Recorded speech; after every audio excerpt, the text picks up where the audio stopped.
Hello and good morning students. Today we are going to have our third class and this class is of fundamental rights. The concept of fundamental rights is quite big, so we are going to have to complete the fundamental rights in multiple classes. So today is the first class of the fundamental rights. So we will learn a lot of things. We will also learn how and why the fundamental rights are called fundamental rights. Why not legal rights or some moral rights or human rights, why they are called fundamental rights, and we are going to get a lot of features of this. We are going to learn something more and more into about the fundamental rights. So let's start this class without wasting any more time. This is going to be very important and very interesting class as well. First thing, if there is a question in the exam, and the question will be basically in the language of what are fundamental rights and define various fundamental rights enshrined in our constitution. So how you are going to start writing your answer? The first line that you write is mention where these fundamental rights are mentioned. You start writing fundamental rights are enshrined in the part 3 of the constitution from article 14 to 32. Simply, in the previous classes, I told you that there are about 22 parts in our constitution. So part 3 has fundamental rights. Now, the articles 14 to 32, in some books you will also find it is stated as 12 to 35.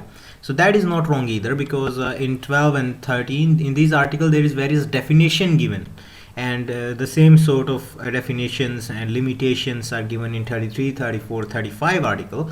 So you can mention any of these, but if there is the core of the fundamental rights, if you asking about the exact location of the fundamental rights, then yes, they are article 14 to 32. So if in any book you find 12 to 35, don't get confused, it's same thing only. Okay, now where are these fundamental rights taken from?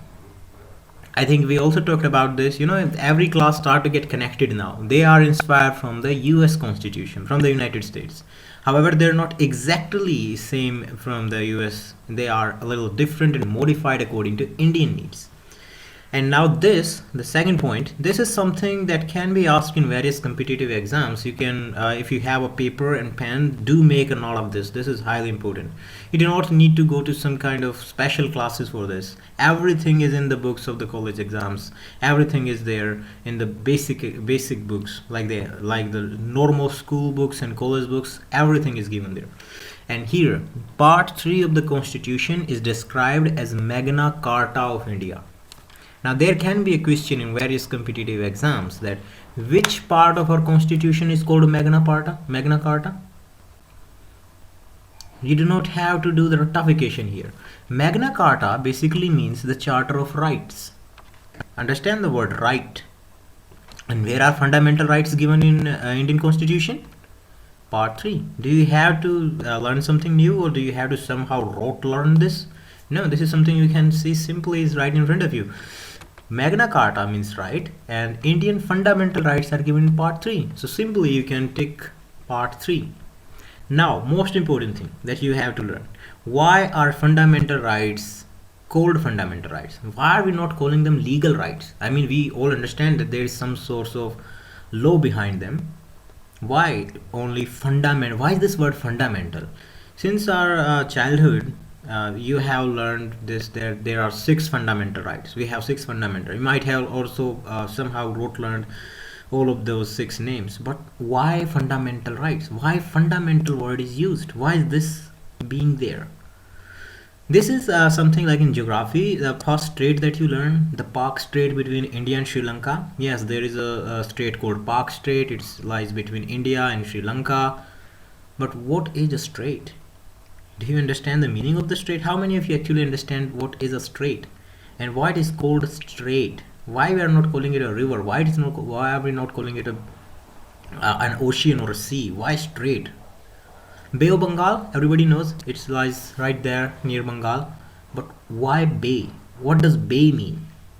English Channel that separates England from France. Why it is called channel? Why it is not called strait? So yes, why they are called fundamental rights? We are going to learn about that. If you want to learn more about geography, then well, you can comment and we will have geography classes too. But first, right now, understand what are fundamental rights. First of all, the fundamental rights are named so because they are guaranteed. Understand this word, focus on it. and protected by the Constitution, which is the fundamental law of the land. Understand this. Fundamental rights are given this name because first of all they are guaranteed. Okay, they have to be there. Second, they are protected. They are so important that they have to be protected. And who is protecting them? The Constitution. And what is the Constitution? The fundamental law. Remember, in the features of the Constitution class, we learned that every other law has to be in accordance with the Constitution, because the Constitution is the fundamental law of the land. And the fundamental law of the land itself is protecting and guaranteeing these rights. These rights are not given by any ordinary law. These rights are given by the main law, the basic law, the fundamental law, the constitution of the state. And that is why one point is here, they are called fundamental right. The second point, they are fundamental also in the sense that they are the most essential for the all-around development of the individual, moral, intellectual, material, and of course spiritual. These rights are so important, so necessary, so essential for the all-around development of the individual. If these rights are missing, a person will not get all-around development, moral development. What if there is no right to education? Intellectual development. What if there is no right to express what you are thinking, or no right to have thoughts? Material. What if you are not given equality in terms of public employment? Are you going to get employed easily? And what if spiritual? Again, expression, thought, belief, and worship. What if you are not given these rights to have a religion, to believe in religion, and to have various kind of ideologies?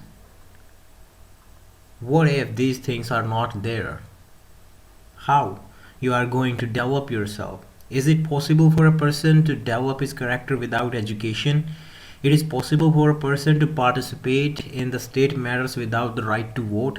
It is possible for you to actually enjoy your life if there are restrictions on you going anywhere in the country. You have to stay at home or stay in a particular area. Is it possible for you to actually make more progress in life if there are absolutely no chance of public employment for you? And how you are going to become more spiritual, become more at peace if there are restrictions on thinking process? Every one of these rights are there to help you, to assist you in overall development of your personality, of your character, of you as a person. And because when all of these persons develop, then the nation develop. Because what is the nation? What is the state? All of us together. And if these rights are denied to persons, then the state will also be already going backward.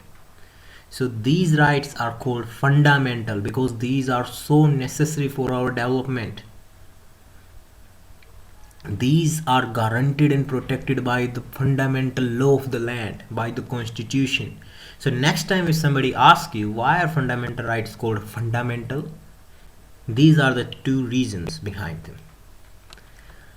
Now we are going to learn some importance. I think it's quite clear to you already how much important they are for our development, and that they are so much important that the constitution itself protected them.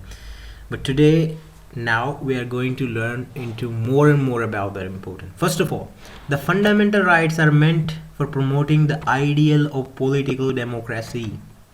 We live in a democratic state. There is a political democracy in our country. And what is a political democracy? We can vote. We can change our government. We can decide who is going to rule us, who is going to form the government. And we can also participate. We can contest elections, and we can ourselves become the rulers. This is called political democracy. Second thing is that they prevent the establishment of an authoritarian and despotic rule in the country and protect the liberties of freedom of the people against the invasion by the state. We're going to focus word by word here. They prevent the establishment of an authoritarian and despotic rule. What are these authoritarian despotic rule? Authoritarian rules are where the government or even one person, like Hitler in Germany, those people just do whatever they want to do. They just do not care about the people. So what if the government start to pass very bad laws that actually harm the citizens? Like if there is a law that takes your right to equality, that takes your right to go anywhere, there is a law that takes your right to life. These rights are very, very important because these rights themselves prevent the establishment of authoritarian despotic rule. The state has to pass the laws in accordance with these rights, protect the liberties and freedoms of the people. If there were no such rights, the government could do anything it want. The state could do anything it want. Then there will be no concept of liberty. There will be no actual freedom. Freedom does not mean that, hey, we were first ruled by the Britishers, they are gone now, so we are free. No, that is not freedom. If the same rights that were denied to the people of India by the Britishers are still denied, what if just the rulers change but the system of rule is same? Then that is not freedom. And our constitution maker were very well aware of this fact, and that's why they made sure that the fundamental rights are given to us. Third thing, they operate as limitation on the tyranny of the executive and arbitrary laws of the legislature. Tyranny means when there are a lot of bad laws, when the executive and the legislature, the passing of the laws and the implementing authority of the government of the state, start doing whatever they want without even caring one bit about the people. So these rights operates on the limitation. There is a limit on which kind of laws you can pass, on which kind of implementations can be forced. There are limitations on that, and those limitations are put by the rights. You cannot just declare, all right, let's kill a lot of people. No, because there is a right to life, and that will be also very immoral to do so. So if you have to summary their importance in one line, in short, they aim at establishing a government of laws and not of man. What does this mean? That the government will act according to the rules. There are rules, and the government will also follow the rules. It cannot break the rules itself. Even though it is making the rules, still it cannot break the rules. They have to play according to the rules and not of man. The government is not of man. The government is not what one person who is in the government who decides to do anything and he can just do. No. The government has to do things in and accordance with the rules. You cannot go beyond the rules. This is the importance of them. I mean, if there was no rules, what will happen to the weak persons? What will happen to the poor? What will happen to those who do not have a say in the government? There has to be a rule-based society. Well, there are also some features of these fundamental rights. I think we are going to learn this too today. So from tomorrow we can start, from the next class we can start actually understanding and reading into one by one all of the fundamental rights. So first today, let's understand the features of these fundamental rights. First of all, some of them are available only to the citizens, while others are available to all persons. What does this mean? It is not possible to extend all of the rights to everyone, even to the foreigners. There is a right to equality. Okay, this right to equality is given to everyone. If there is a foreigner, let's just say a person from England comes in India and he is here staying in India, he has also the same equality at par with Indians. He is also given the right to equality. But if that person decides to contest for the election of the president of India, he cannot, because the right to public employment is only restricted to Indians. Public offices are only opened for Indians. It's not possible for a French person to come and contest the election of the president of India, because this right is only given to Indians. While he is still equal, equality is given to him. He is equal in the eyes of law. If something happens to him, he will be treated with the same equality, because that right is given to everyone. So this means that some of these rights are given to everyone and some of them are only given to Indian. And they are not absolute but qualified. It is not like these rights are available at all of the time. There can be situations when law and order is not really working properly, and at that time these uh, these fundamental rights can be suspended. All of you might have heard about the section 144. You know, sometimes in the news that section 144 is enforced and the assembly of more than 5 people is illegal. Everyone is advised to stay at home. Okay, this is what I'm talking about right now. If there is a situation that can go out of control, the executive can place some restrictions, but these restrictions have to have some very solid reasons. You cannot just put these restrictions without any reason. There have to be some immediate threat, some kind of danger to the law and order. That's only you can put some restrictions on these rights. And whether your reasons are good enough, that will be decided by the courts. And you also remember that the courts, the judiciary, is independent of the government. Now, third thing, most of them are available against the arbitrary actions of the state, with a few exceptions. Okay, exceptions here, like those against the state's action and against actions of private individuals. Understand this, that you have a right to speech. You can say what you want to, I mean, within morality. But if there is a person who does not want to listen to you and you still want to say things to him, and he's completely denying to listening to you, you cannot go to the Supreme Court and say that, hey, my right of speech is being violated by this person because he doesn't want to listen to me. No, you cannot do that, because that right is only available against the state. If you are saying something to the government, you are against the government's policy or something, you have to somehow give some feedbacks to the government. You want to have some kind of speech assembly there, and you're speaking, and then the government stops you from speaking. That is when you can go to the Supreme Court. It is not available against persons. This is available against the state. Second thing, this example of the second kind, that is available against both private persons and the state, is remember, there is in the old times in Indian history, there was a time when our society was very much a caste-ridden society, and people of so-called lower caste were not allowed to drink water from public well. Well, if in today's time, if some person who is from the so-called low caste, he's trying to drink water from a public well, and some other person denies him that right and stops him from doing that, then he can go to the Supreme Court against that person, because this is a right that is available not only against the state but also against private individuals.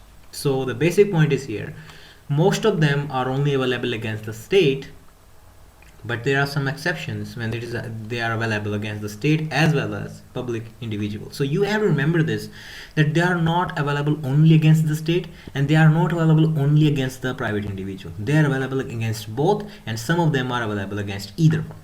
Understand that? They are justiciable. That's very important. This means that if there are violation of these rights, you can go to the Supreme Court directly. You do not have to go to any other court. You can go directly to the Supreme Court, and the court will look into that matter. They can be suspended during national emergency and martial law. If there is a war, we are at war against a country, our first focus at that time would be to win the war.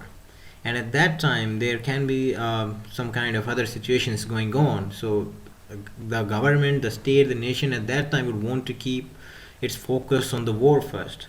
So at such time, when the national emergency is proclaimed, the fundamental rights can be suspended. It is given in the constitution itself.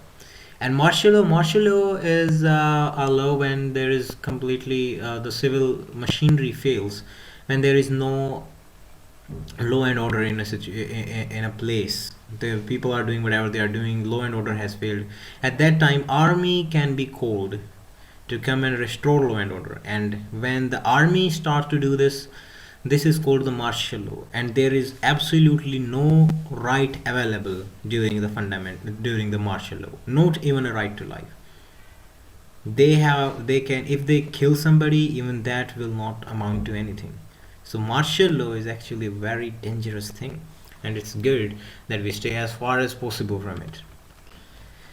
Okay, I think we should learn this so today. So we get a little bit of, we touch these little bit. First of all, the first right is the right to equality. You have to remember them in this sequence only. You cannot first say right to freedom, then you say right cultural educational right, then you go to against exploitation. No, you have to remember these, you have to run these in this sequence, and it's quite easy. I'll help you into that. First is right to equality, then right to freedom. These are the articles in which they are mentioned. Right to equality, article 14 to 18. Right to freedom, 19 to 22. You do not have to remember these 14 to 18, 19 to 22. You do not have to remember that. But by the time when you will read them, reread them, revise them, you will they will be remembered themselves. Okay. But you do not have to focus on these numbers. You can ignore them if you want. But remember that article 14 is where it starts and article 32 where they end. So first, the right to equality is something everyone has heard, and right to freedom as well. So you already know two of them, right to equality and right to freedom. Just remember the last as well. Right to constitutional remedy. This is basically the right to go to the courts in case of violation. So three of them you already remember: right to equality, right to freedom, and the last one, right to constitutional remedies. Now half of your work is done. You only have to do three of them. Remember this, that the cultural and educational right, what teaches you about this, that you can go to the court? Education, of course, you learn that from education. So first you learn them, then you can go to the court. So cultural and educational right comes right before the right to education remedies, right to constitutional remedies. So now you understand four of them: to equality, to freedom, educational rights, and the constitutional remedies. Now you only have to remember these two. How tough this can be, just to remember two of them: right against exploitation and right to freedom of religion. Now let's talk about right to equality today a little bit. Then in the next class we can start from the right to freedom. So all right, let's learn something. This is going to be very interesting. You will understand a lot of it. Today, Article 14 says that the state shall not deny to any person equality before law or the equal protection of laws within the territory of India. This provision confers rights on all the persons, whether citizens or foreigners. Today we are only going to do it till this line, okay?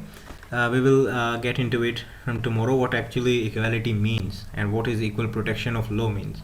But this class will become too long, so let's keep ourselves to this today so far. Alright, Article 14 says what is actually right to equality. It says that the state shall not deny to any person equality before law and equal protection of the laws within the territory of India.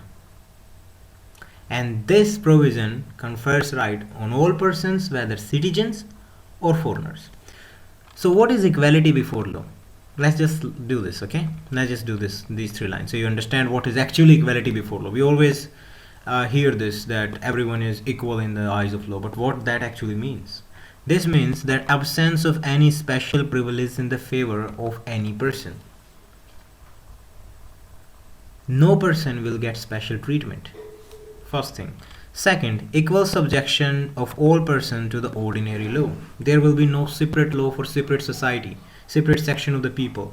Whether you're rich, poor, man, women, from any kind of strata of the society, you will be subjected to the same law, the ordinary law. And third is, no person is above the law. Not even the person who is making that law, even that person is not above the law. Everyone is below the law. Law is supreme. Actually, there is a word called lex rex. You can write it down. If there is somewhere this question that what is lex rex? So lex rex basically means that law is the king of the king. Law is the supreme. There is no one above the law, and this is called lex rex. Alright, let's understand the last point as well while we're doing it. It will be better to finish it today now. so you actually understand what equality is. We will repeat this in the next class too, so don't worry.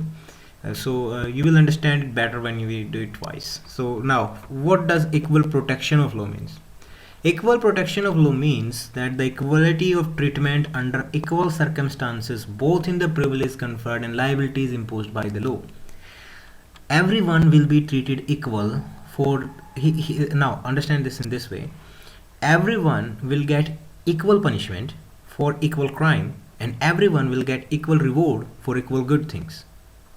Okay, it's not like somebody commits a crime, he will be given more punishment and the other will be given less. No, they both will be given the same punishment.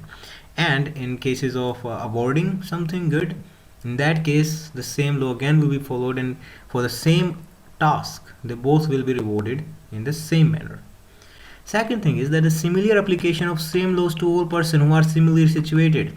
If you are doing something, you're doing similar things to the other person, you're in the same situation, you will be subjected to the same law. The same law will be applied to you or to any other person who is in the same situation. Just because you may be different than that person, you will not be treated differently. The like should be treated alike without any discrimination, the same point that I just mentioned. The like should be treated alike without any discrimination. Two persons are doing the same thing, they will be treated same without any discrimination. What does this mean? This means that the concept of equality before law is an element of the concept of rule of law. We are not ruling because what we like. We are not trying to do something according to what one person feels like. We are doing everything accordance with the rule. And what is the rule? The rule of law. What the law says happens, whether you are rich, poor, upper class, lower class, whatever kind of society you're coming from. The rule of law says that no one is above the law and no one will be discriminated in the eyes of law. This is the rule of law. So I hope you understand this. We will repeat this. We will try to do it again. We'll get a quick summary of the right to equality. Do revise this.